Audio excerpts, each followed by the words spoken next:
Friends this is Rahul welcome JRF dreamers. So friends आज के video में अगेन हम एक इंपॉर्टेंट टॉपिक डिस्कस करेंगे that is indifference curve analysis from unit 3 business economics. तो friends ये जो टॉपिक है इसमें से काफी बार हमें क्वेश्चन देखने को मिलता है और इसकी इंडिफरेंस कर्व की प्रॉपर्टीज में से अभी तक जो क्वेश्चन है वो बार बार रिपीट हो रहा है। इस बार चांसेस है कि आपको इसके एक्सेप्शंस में से भी क्वेश्चन देखने को मिल सकता है।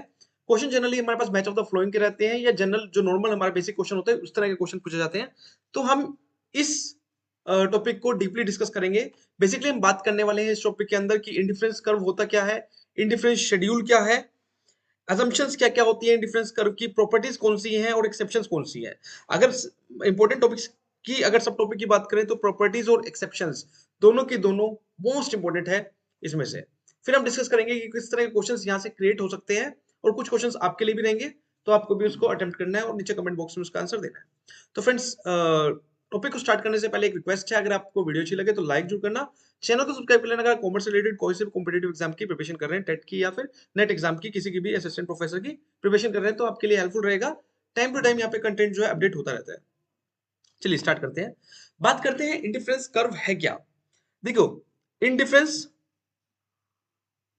और साथ में है कर्व, बेसिकली एक ऐसी कर्व जो कॉम्बिनेशंस को शो कर रही है गुड्स के। नॉर्मल सा एक चीज ध्यान रखना, इंडिफरेंस कर्व एक ऐसी कर्व है, कर्व क्या है बेसिकली जो हम ग्राफ के थ्रू प्रेजेंट करते हैं, एक ऐसी कर्व है जो गुड्स के कॉम्बिनेशन को प्रेजेंट कर रही है। अब कौन से गुड्स के कॉम्बिनेशन को प्रेजेंट कर रही है? ऐसे गुड्स के कॉम्बिनेशन को जिसको कंज्यूम करने से जो लेवल ऑफ सेटिस्फेक्शन है वो हमें हर पॉइंट पर कैसा मिलेगा? सिमिलर देखने को मिलेगा। हर पॉइंट पर हमें सिमिलर लेवल ऑफ सेटिस्फेक्शन देखने को मिलेगा। चलिएगा पढ़ते हैं, उसके बाद आपको और ज्यादा समझ आएगा कि क्या होता है इंडिफरेंस कर्व। तो बेसिकली क्या है, ये एक न्यू जियोमेट्रिकल वे है to analyse consumer behaviour. Consumer के बिहेवियर को एनालाइज करने का एक ग्राफिकल वे या हम कह सकते हैं जियोमेट्रिकल वे है, जिसके थ्रू हम कंज्यूमर के बिहेवियर को एनालाइज करेंगे कि कंज्यूमर किस तरह कंज्यूम करे जो उसकी सेटिस्फेक्शन है वो हर लेवल पर कैसी रहे, कॉन्स्टेंट रहे, ये बताने का है। अब ये अप्रोच दी किसने थी? कई बार प्रोपाउंडर से हमारा क्वेश्चन आज किया जाता है कि डिफरेंस कर्व किसने दी थी, तो ये हिग्स एंड एलन दो ऑथर्स ने मिलकर इस अप्रोच को डेवलप किया था। अब यहां पर जो मेजरमेंट होती है, जो नंबर की मेजरमेंट होती है वो बेसिकली ऑर्डिनल नंबर्स में हम इसको क्या करते हैं? मेजर करते हैं। ऑर्डिनली हम इसको क्या करते हैं? मेजर। आपको पता है कि मेजरमेंट के दो वे होते हैं, एक होता है ऑर्डिनल नंबर्स में और दूसरा होता है कार्डिनल नंबर्स में। कार्डिनल नंबर्स तो नॉर्मल हो गया 1 2 3 4। ऑर्डिनल नंबर्स में क्या होता है? बेसिकली हम रैंकिंग वाइज या ऑर्डर वाइज हम क्या करते हैं? प्रेफरेंस प्रोवाइड करते हैं, जैसे कि फर्स्ट, सेकंड, थर्ड, ये सारा ऑर्डिनल नंबर कहलाते हैं जब हम चीजों को रैंकिंग वाइज या ऑर्डर वाइज पुट करने की कोशिश करते हैं।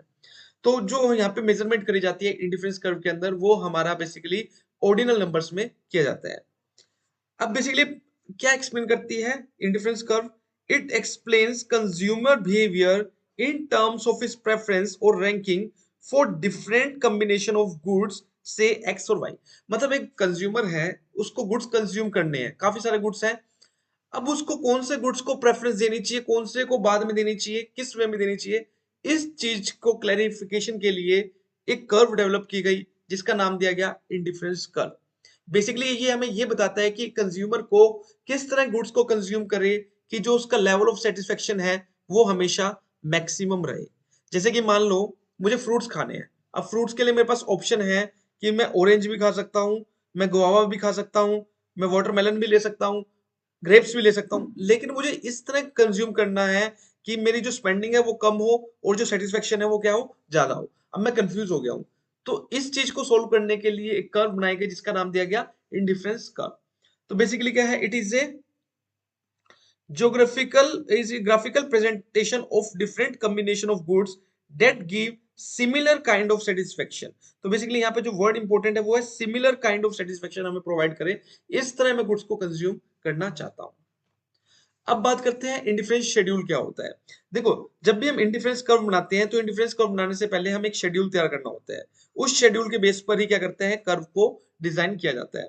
तो indifference schedule is a list of combinations of two commodities that yield equal satisfaction। तो ये क्या है, basically combination of commodities provide करता है जो हमें इक्वल सेटिस्फेक्शन है। अब देखो हमारे पास दो गुड्स है, सपोज करो इन गुड्स का नाम देता हूं मैं, एक है हमारे पास ऑरेंज और दूसरा है मेरे पास ग्रेप्स। अब क्या है, आपको किस तरह इन गुड्स को कॉम्बिनेशन करे कि आपके हर स्टेज पर जो लेवल ऑफ सेटिस्फेक्शन है वो कैसा रहे, इक्वल रहे। जैसे कि मान लो एल कॉम्बिनेशन है, एल कॉम्बिनेशन ऐसा बनाया जिसमें आप एक ऑरेंज लेंगे और 18 ग्रेप्स लेंगे, तो आपकी सेटिस्फेक्शन लेट्स से 5 यूनिट्स की आपको सेटिस्फेक्शन मिलती है। उसके बाद अगर आप क्या करेंगे, दो ऑरेंज लेंगे और आपके पास ग्रेप्स को कम कर दें, तभी भी आपको लेवल ऑफ सेटिस्फेक्शन 5 ही मिलेगी। फिर अगर आप तीन ऑरेंज लेंगे और 9 ग्रेप्स लेंगे, तभी भी आपको लेवल ऑफ सेटिस्फेक्शन 5 मिलेगी। कहने का मतलब यह है कि हमें इस तरह का कॉम्बिनेशन प्रोवाइड किया गया है कि हर स्टेज पर जो लेवल ऑफ सेटिस्फेक्शन है वो आपका कैसा रहेगा, कॉन्स्टेंट रहेगा। ये जो प्रॉब्लम थी कि किस क्वांटिटी में कितना लेना है, कौन सा गुड्स लेना है, तो वो बेसिकली हमको इंडिफरेंस कर्व के थ्रू पता लगा। अब यहाँ पे आप एक चीज को नोट कर रहे होंगे, एक चीज इंक्रीज हो रही है और दूसरी चीज क्या हो रही है, डिक्रीज हो रही है। तो इंडिफरेंस कर्व के अंदर एक खास बात होती है, इसकी प्रॉपर्टीज ये है कि अगर आपको कांस्टेंट लेवल चाहिए तो एक गुड्स को सेक्रीफाइस करना जरूरी है दूसरे गुड्स को गेन करने के लिए, तभी हमारा जो लेवल ऑफ सेटिस्फेक्शन है वो कांस्टेंट रहेगा। ठीक है, चलेगा। तो इसी को हमने क्या करा, कर्व की फॉर्म में डिफाइन करा। जैसे कि यहाँ पे हम गुड्स एक्स शो करेंगे और यहाँ पे वाई। तो फर्स्ट हमने ऑरेंज कंज्यूम करा और 18 हमने क्या करे थे, ग्रेप्स कंज्यूम करे थे, तो हमारा कॉम्बिनेशन बना एल। तो यहाँ पे जो लेवल ऑफ सेटिस्फेक्शन है और जो यहाँ पे है सेटिस्फेक्शन का लेवल, वो हमारा कैसा है, सेम रहेगा, सिमिलर लेवल ऑफ सेटिस्फेक्शन हमें देखने को मिलेगा। ठीक है, तो उसी को ही हमने कर्व की फॉर्म में प्रेजेंट कर दिया। अब ये कुछ प्रॉपर्टीज इसकी हैं, जैसे कि ये कर्व हमेशा डाउनवर्ड रहेगा। ठीक है, कभी भी इसको इसको टच नहीं करेगा, ना एक्स एक्सिस को ना वाई एक्सिस को। तो ये कुछ प्रॉपर्टीज हैं इसकी, यहाँ से बहुत बार क्वेश्चन हमें देखने को मिलता है। अच्छा, इंडिफरेंस कर्व की अजम्पशंस क्या क्या यहाँ पे अजम्पशन है, क्योंकि हर एक कर्व के अंदर, हर एक लो के अंदर कुछ ना कुछ अजम्पशंस हमें देखने को मिलती है। तो अगर इसकी अजम्पशंस की बात करें तो सबसे पहला अजम्पशन है इसकी, consumer acts rationally so as to maximise satisfaction. Consumer हमेशा रैशनल वे में ही एक्ट करता है। इसका मतलब वो चाहता है कि उसका खर्चा कम हो और उसको सेटिस्फेक्शन ज्यादा मिले। ठीक है, तो हमेशा कंज्यूमर यही चाहता है कि भाई ऐसा फ्रूट्स खरीदूं कि जिसमें पैसे तो कम लगे लेकिन सेटिस्फेक्शन कैसे मिले, ज्यादा मिले। हमेशा हम इंडिफरेंस कर्व में दो ही गुड्स लेकर चलते हैं, एक एक्सिस पर एक वाई एक्सिस पर। तो बेसिकली यहाँ पे दो ही कॉम्बिनेशन हम मान के चलते हैं, दो गुड्स का कॉम्बिनेशन। यूटिलिटी हमेशा ऑर्डिनल नंबर्स में मेजर होगी, जिसमें कि हम बात करते हैं रैंकिंग की, फर्स्ट सेकंड थर्ड फोर्थ ऐसे। It is based on the diminishing marginal utility. तो बेसिकली क्या है, ये diminishing marginal rate of substitution पे बेस्ड होता है। डिमिनिशिंग का मतलब क्या है कि अगर आपको एक गुड्स गेन करना है तो दूसरे के लिए आपको सेक्रीफाइस करना ही पड़ेगा, एक गुड्स को सेक्रीफाइस करना पड़ेगा दूसरे को गेन करने के लिए। कंज्यूमर चॉइस जो होता है यहाँ पर कैसी रहता है, ट्रांसिटिविटी में हमें यहाँ पे देखने को मिलता है। अब ट्रांसिटिविटी का मतलब क्या होता है, इसका मतलब यह है कि अगर मान लो कंज्यूमर प्रेफर करता है ए गुड को ओवर बी, बी से पहले ए को प्रेफर करता है और बी को प्रेफर करता है सी से पहले, तो इसका मतलब यहाँ पे यह है कि कंज्यूमर क्या करेगा, ए को प्रेफर करेगा इन कंपैरिजन टू सी। ठीक है, तो ये होता है ट्रांसिटिविटी। तो कंज्यूमर चॉइस यहाँ पे कैसी रहती है, ट्रांसिटिव वे में हमें देखने को मिलती है। चलेगा, अब बात करते हैं इसकी प्रॉपर्टीज की। इंडिफरेंस कर्व की कौन कौन सी प्रॉपर्टीज होती हैं, बहुत इंपॉर्टेंट है, most important one of the, मतलब कि आप ग्रेजुएशन लेवल में, ट्वेल्थ लेवल में कहीं भी देख लेना, ये क्वेश्चन हमें देखने को मिलता ही मिलता है, प्रॉपर्टीज ऑफ इंडिफरेंस कर्व। तो सबसे पहली प्रॉपर्टीज है कि इंडिफरेंस कर्व का जो स्लोप होता है वो हमेशा कैसा होता है, नेगेटिव, या फिर हम कह सकते हैं डाउनवर्ड आपको स्लोप देखने को मिलेगा इंडिफरेंस कर्व का। अब ये क्या डिनोट करता है, बेसिकली डाउनवर्ड स्लोप हमें क्या डिनोट करता है, it denotes that if the quantity of commodity decreases the quantity of other increases. मतलब कि एक को इंक्रीज करने के लिए दूसरी कमोडिटी को डिक्रीज करना पड़ेगा अगर उसको सेम लेवल का सेटिस्फेक्शन चाहिए। मतलब कि पहले आप एक ऑरेंज ले रहे थे और 18 ग्रेप्स ले रहे थे तो आपको सेटिस्फेक्शन मिल रहा था, मान लो से 5 यूनिट्स का सेटिस्फेक्शन मिल रहा था। अब आपको क्या है, अगर आपको ऑरेंज को बढ़ाना है तो ग्रेप्स को कम करना ही पड़ेगा, एक गुड्स को गेन करने के लिए दूसरों को सेक्रीफाइस करना ही पड़ेगा। ये इसलिए हमारा जो कर्व रहता है वो कैसा रहता है, डाउनवर्ड रहता है। अच्छा, दूसरी जो है हमारे पास क्या है, a higher indifference curve to the right of another represent a higher level of satisfaction. जितनी ज्यादा कर्व ऊपर जाएगी उतना ही सेटिस्फेक्शन लेवल कैसा रहेगा, हमारा ज्यादा रहेगा। देखो जैसे जैसे कर्व ऊपर जाती रहेगी हमारा सेटिस्फेक्शन लेवल कैसा रहता रहेगा, ज्यादा इंक्रीज होता रहेगा। तो इसका मतलब क्या है कि अगर अगर आपको कर्व जितना हायर पोर्शन पे दिख रहा है उतना ही कंज्यूमर क्या है, सेटिस्फाई है कॉम्बिनेशन ऑफ गुड्स से, because it IC2 contains more units of at least one commodity. क्योंकि क्या होता है देखो, जैसे जैसे लेवल ऑफ सेटिस्फेक्शन बढ़ता रहेगा तो उसमें क्या है बेसिकली कॉमोडिटीज का भी तो इंक्रीज हो रहा है ना। जैसे कि पहले यूनिट के अंदर एल कॉम्बिनेशन के अंदर जो ऑरेंज थे वो एक था, दूसरे में क्या है वो दो हुए, तीसरे में तीन हुए। तो इसका मतलब जैसे जैसे इंडिफरेंस कर्व हाई होता जा रहा है, एक कॉमोडिटी का जो लेवल है वो क्या होता जा रहा है, हमारा इंक्रीज हमें देखने को मिल रहा है। होप सो क्लियर हो गया होगा। चलिए, थर्ड है इंडिफरेंस कर्व कभी भी इंटरसेक्ट नहीं करते हैं आपस में। इंडिफरेंस कर्व कभी भी जनरली पैरेलल होते हैं हमारे पास, तो इसलिए कभी भी इंटरसेक्ट नहीं करते हैं। अगर क्या हुआ, if they did, the point of intersection would imply two different level of satisfaction. अगर ऐसा हुआ कि कभी बाय चांस ये आपस में इंटरसेक्ट कर जाते हैं, तो इसका मतलब ये है कि दोनों के दोनों इंडिफरेंस कर्व डिफरेंट लेवल का सेटिस्फेक्शन देंगे। लेकिन इंडिफरेंस कर्व हमें क्या कहता है कि हर एक पॉइंट पर आपको सेटिस्फेक्शन लेवल कैसा मिलेगा, सेम लेवल का मिलेगा, इसलिए ये कभी भी आपस में इंटरसेक्ट नहीं करते हैं। ओके, तीसरा है, फोर्थ है हमारे पास, indifference curve are convex to the point of origin. देखो इंडिफरेंस कर्व हमेशा कैसा रहेगा, हमारा इंडिफरेंस कर्व यहां से कन्वेक्स रहेगा। ये देखो, ये कन्वेक्स की पोजीशन हमेशा आपको शो करेगा। ऐसा क्यों, ये इसलिए due to the diminishing margin rate of substitution. This implies that as the consumer gets one more and more of X, he is to sacrifice Y. तो बेसिकली जो इंडिफरेंस कर्व है वो हमेशा कन्वेक्स शेप में रहेगा। ऐसा क्यों है, क्योंकि एक गुड्स को गेन करने के लिए दूसरे को सेक्रीफाइस करना जरूरी है। दैट्स व्हाई ये हमेशा इंडिफरेंस कर्व जो है वो हमारा कन्वेक्स शेप में हमें देखने को मिलेगा। अच्छा, इसकी जो बेसिकली अगर हम एक्सेप्शंस की बात करें तो वो कैसी रहेंगी हमारे पास, उसमें इंडिफरेंस कर्व कनकेव भी हो सकता है और स्ट्रेट लाइन भी हो सकता है, लेकिन वो कौन सी सिचुएशंस में होगा वो एक्सेप्शन में आपको पता लगेगा।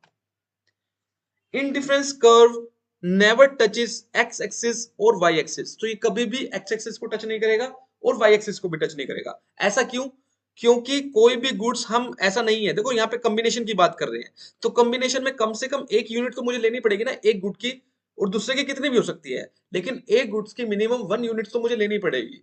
तो इसका मतलब अगर 1 यूनिट लेनी पड़ेगी तो वो जीरो तो कभी होगी नहीं, और जीरो नहीं होगी तो कोई भी एक्सिस को टच वो करेगा नहीं। तो इसलिए इंडिफरेंस कर्व कभी भी कोई भी एक्सिस को टच नहीं करेगा। It neither touches x axis और वाई एक्सिस। तो if the consumer will have OM quantity of good X and none of Y, similarly if it touches Y axis at L, the consumer will have only OL of Y goods। मतलब कि कहने का मतलब यही है कि कभी भी हम जीरो क्वांटिटी को शो नहीं करेंगे। कोई भी कॉम्बिनेशन के अंदर हम ऐसा नहीं कह सकते कि X गुड की जीरो है और Y गुड की 20 है। कभी भी जीरो तो हम शो करेंगे नहीं, मिनिमम 1 तो हमें शो करना पड़ेगा कॉम्बिनेशन बनाने के लिए। तो इसलिए इंडिफरेंस कर्व कभी भी कोई भी एक्सिस को टच नहीं करेगा। नेक्स्ट है, indifference curve are not necessarily parallel to each other. जरूरी नहीं है कि इंडिफरेंस कर्व पैरेलल होगा। हम जनरली कहते हैं कि इंडिफरेंस कर्व हमेशा पैरेलल होगा, तो ऐसा जरूरी नहीं है। अब ऐसा क्यों, दिस इज बिकॉज एमआरएस में be differ for different curve indifference curve. क्योंकि जो हमारा मार्जिनल रेट ऑफ सब्स्टिट्यूशन है वो हर एक कर्व के लिए डिफरेंट डिफरेंट हो सकता है। जैसे कि मान लो एक के लिए वो डिफरेंट कैसे है, हम एक ऑरेंज को कंज्यूम कर रहे हैं और ग्रेप्स को 18 है हमारे पास, फिर ऑरेंज 2 हुए और ग्रेप्स हमारे 15 हो गए। तो यहाँ पे मैं 3 ग्रेप्स को क्या करा, मैंने सेक्रीफाइस करा। लेकिन अगर दूसरे इंडिफरेंस कर्व की बात करूं तो हो सकता है कि मैं कॉम्बिनेशन दूसरा ले रहा हूं, कि माई लाइकवाइज मैं ऑरेंज का कॉम्बिनेशन ले रहा हूं किसके साथ, गुआवा के साथ ले रहा हूं, तो वहां पे सेक्रीफाइसिंग रेट अलग हो सकता है। तो there must be different MRS in different different indifference curve. Okay, तो ये पैरेलल हो ऐसा जरूरी नहीं है। ओके, एक्सेप्शंस क्या है इंडिफरेंस कर्व का। अब जो ये प्रॉपर्टीज अगर नहीं होती, बाय चांस ये प्रॉपर्टीज में हम कह रहे हैं कहा कि इंडिफरेंस कर्व हमेशा कन्वेक्स है, अगर कन्वेक्स ना होकर कनकेव होगी तो क्या सिचुएशन, कौन सी सिचुएशन में होगी, ये हमें पता होना चाहिए। अब की बार अगर आपको क्वेश्चन मिलेगा तो वो एक्सेप्शंस में से ही देखने को मिल सकता है। चलिए, पहले एक्सेप्शंस कौन सी है हमारे पास, पहला है if MRS sorry MRS of x for y और y for x is constant, the indifference curve will be straight line sloping downward to the right at 45 degree। तो बेसिकली क्या है, अगर margin rate of substitution x for y और y for x दोनों का constant रहा तो हमारा इंडिफरेंस कर्व कैसा रहेगा, स्ट्रेट लाइन रहेगा। जैसे कि अगर हम बात करें एंगल टू इधर axis as shown in the figure, if MRS of x for y और y for x is increases instead of diminishing, the indifference curve will be concave। तो बेसिकली इंडिफरेंस कर्व कनकेव भी हो सकता है और straight line भी हो सकता है। लेकिन ये कौन सी सिचुएशन में होगा, ये डिपेंड करता है एमआरएस के ऊपर। देखो जनरली हमारी एक assumption होती है कि हमारे डिफरेंस कर्व में हम मार्जिनल रेट ऑफ सब्स्टिट्यूशन को हमेशा डिमिनिशिंग मान के चलते हैं। लेकिन अगर हमारा एमआरएस कांस्टेंट रहा, अगर हमारा एमआरएस कांस्टेंट रेट से रहा कि जितने यूनिट्स आप गेन कर रहे हैं उतने ही यूनिट्स आप सेक्रीफाइस कर रहे हैं, तो आपको इंडिफरेंस कर्व देखने को मिलेगा कैसा, स्ट्रेट लाइन डाउनवर्ड स्लोपिंग देखने को मिलेगा। ऑन द कॉन्ट्रेरी, अगर आपका एमआरएस कैसा रहा, इंक्रीजिंग रेट पे रहा, जनरली हम डिमिनिशिंग मान के चल रहे हैं, अगर marginal rate of substitution increasing rate पर रहा तो आपको कैसी शेप देखने को मिलेगी, तो हमें शेप देखने को मिलेगी कौन सी, कनकेव। तो कनकेव शेप आपको देखने को मिलेगी इन केस अगर एमआरएस कैसा रहता है हमारे पास, वो बेसिकली इंक्रीजिंग रेट पर आपको रहता है कि यहाँ पे आप सेक्रीफाइस नहीं कर रहे हैं, आप एक यूनिट को गेन करने के लिए दूसरे और ज्यादा गेन कर रहे हैं, तो उस केस के अंदर हमारा जो रहेगा वो कैसा रहेगा, कनकेव शेप में रहेगा। क्लियर, चलेगा।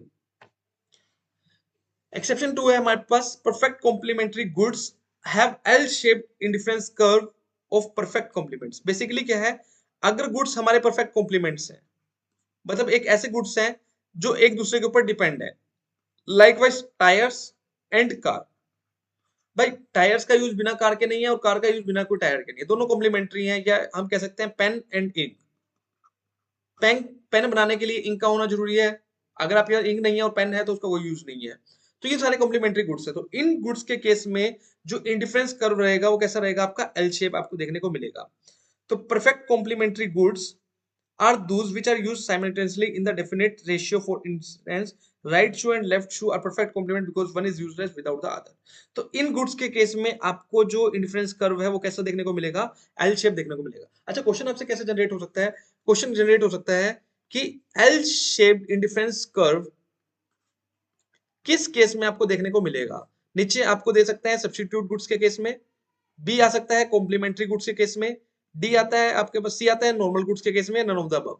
तो इस तरह से क्वेश्चन आपसे पूछा जा सकता है। तो जनरली एल शेप जो गुड्स एल शेप जो कर्व है वो हमें कॉम्प्लीमेंट्री गुड्स के केस में देखने को मिल सकता है। नेक्स्ट है हॉरिजॉन्टल इंडिफरेंस कर्व। अब हॉरिजॉन्टल अगर केस आता है हॉरिजॉन्टल इंडिफरेंस कर्व का, इसका मतलब ये है कि जो सेटिस्फेक्शन लेवल है वो कैसा हो गया है, जीरो हमें देखने को मिल रहा है। अब एक ऐसा प्रोडक्ट है जिसको कंज्यूम करने से आपको सेटिस्फेक्शन लेवल जीरो मिल रहा है, then the consumer will not want to sacrifice. उसके लिए कंज्यूमर कुछ भी सेक्रीफाइस नहीं करेगा। जैसे कि मान लो कोई मुझसे कहे कि आप सिगरेट को कंज्यूम करो, मतलब इन द सेंस कि इतने इस गुड्स को सेक्रीफाइस करो तो आपको इतनी सिगरेट्स मिलेगी। मैं जब मैं सिगरेट कंज्यूम ही नहीं करता तो मैं उसके लिए क्यों कुछ सेक्रीफाइस करूंगा। तो यहाँ पर जो लेवल ऑफ सेटिस्फेक्शन हमें देखने को मिलेगा वो कैसा रहेगा, जीरो हमें देखने को मिलेगा। Even the last quantity of the other product to get a single unit of that product. Likewise, indifference curve for cigarettes for a non-smoker will be straight line. तो कोई नॉन स्मोकर है तो उसके लिए जो इंडिफरेंस कर्व की जो curve रहेगा वो कैसा रहेगा, स्ट्रेट लाइन रहेगा। क्यों, क्योंकि इसके लिए मैं कुछ भी सेक्रीफाइस या कोई भी किसके लिए कुछ भी सेक्रीफाइस करने के लिए रेडी नहीं रहेगा। तो ये भी क्वेश्चन आपसे पूछा जा सकता है कि स्ट्रेट लाइन इंडिफरेंस कर्व कौन से गुड्स के केस में हमें देखने को मिलेगा। नेक्स्ट है इंडिफरेंस कर्व हमारा यू शेप्ड अगर होता है तो इसका मतलब कैसी है, यूटिलिटी कैसी मिल रही है, नेगेटिव आपको यूटिलिटी देखने को मिल रही है। इसका मतलब क्या, आप ऐसे गुड्स कंज्यूम कर रहे हैं जिससे आपको सेटिस्फेक्शन नहीं मिल रही, उल्टा आपको क्या है, मतलब आप डिसएग्री या डिससेटिस्फाई हो रहे हैं उस गुड से, तो उस केस में आपकी जो इंडिफरेंस कर्व रहेगी वो कैसी रहेगी, यू शेप्ड आपको देखने को मिलेगी। तो if consumption of any product will result in negative utility after a certain limit, it shows indifference curve will be U shaped. तो अगर किसी गुड से आपको ये नेगेटिव यूटिलिटी मिल रही है तो उसका मतलब ये है कि वहां से आपको कौन सी इंडिफरेंस कर्व की शेप कैसी रहेगी, तो यू शेप रहेगी। तो ये चार एक्सेप्शंस हैं, आपकी बार 101% चांस है कि आपको क्वेश्चन यहीं से देखने को मिलेगा। So thank you friends for watching. तो ये कुछ इंपॉर्टेंट सा पार्ट था जो मैंने आपके साथ डिस्कस किया है। होप सो आज की वीडियो आपको अच्छी लगी होगी। वीडियो अच्छी लगी तो लाइक जरूर करना, चैनल को सब्सक्राइब कर लेना। अगर आप नेट की या नेट से रिलेटेड किसी भी एग्जाम की, लाइक कोई भी कॉम्पिटेटिव एग्जाम की, टेट एग्जाम की या असिस्टेंट प्रोफेसर एग्जाम की प्रिपरेशन कर रहे हैं तो चैनल को सब्सक्राइब जरूर कर लेना।